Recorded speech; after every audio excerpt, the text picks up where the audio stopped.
Hey everybody, my name is Melissa and welcome back to my channel, Hopeful Happenings. Today we're talking about how to create a realistic setting.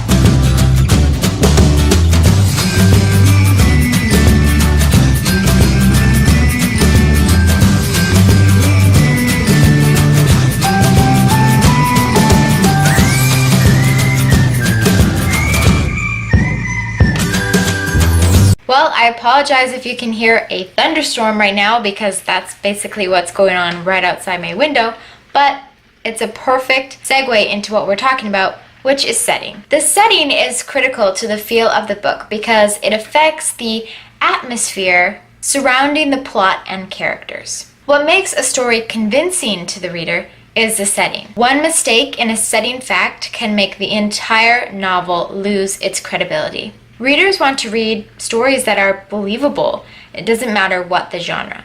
A convincing setting can enhance the story's unity. It can intensify some of the suspense going on. A good setting can also help us understand the motivation behind our main character, and a setting can even clarify our theme. Readers need to feel grounded in order to grasp what's going on in the story. In fact, two completely different things can be going on. For example, someone could be plotting a murder and someone could be having a romantic conversation on a bench.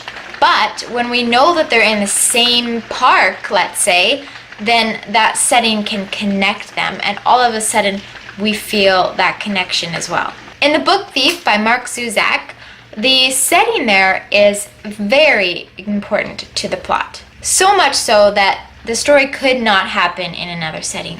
Lisa would not be in her predicament if she was not living in Nazi Germany.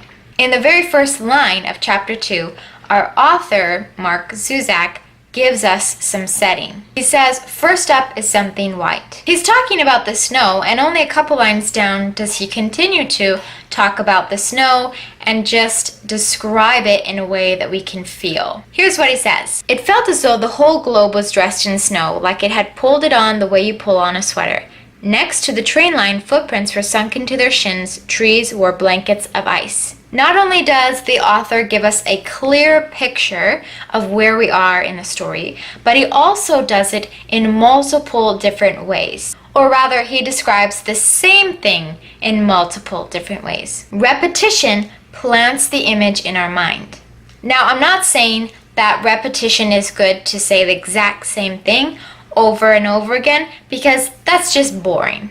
If you're going to describe the same kind of thing, for example, the snow, then find different ways to talk about it each time. So now that you've seen this example, I want to introduce my tip number 1, which will help you create a realistic setting. Evoke emotion. If you notice, the ways that Mark Zusak described the snow actually related to a sense of feeling, such as a sweater or blankets of ice.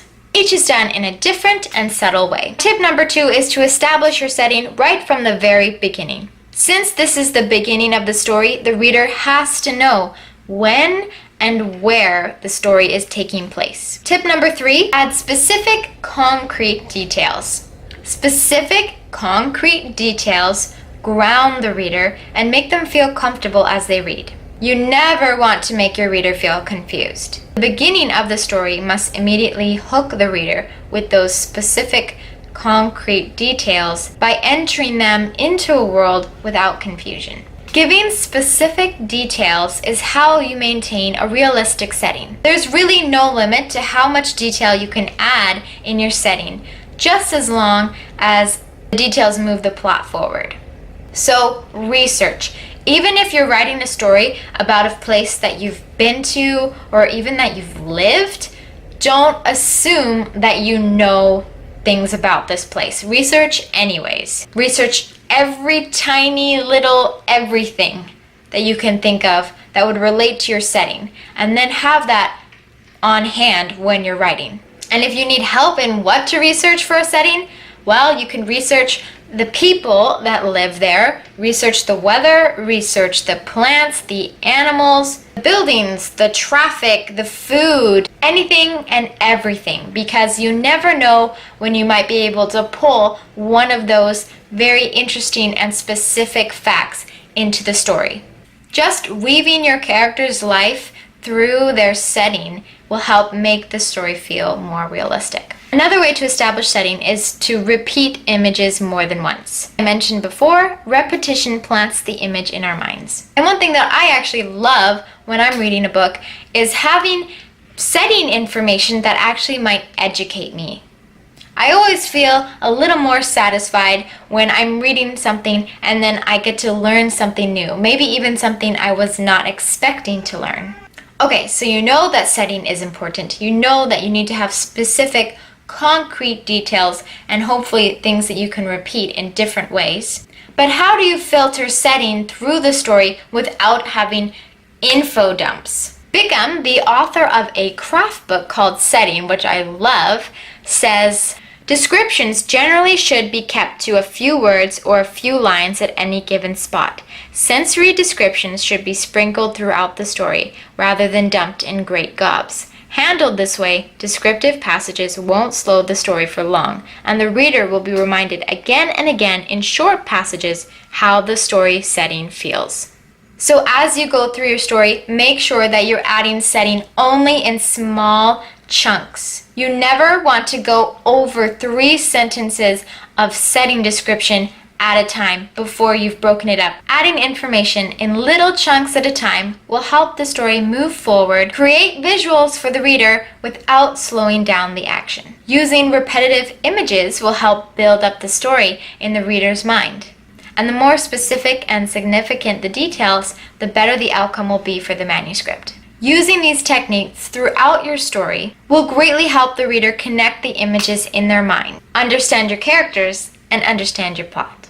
Thank you so much for watching. Next week, we're going to talk about how to create an active setting. So please check in next week for that video. I post once a week on YouTube and I post daily on Instagram, sharing my own writing journey. If you like this video, give it a thumbs up. And if you're new here, thank you so much for watching today. I hope you will consider subscribing on your way out. We'll see you next week. Bye.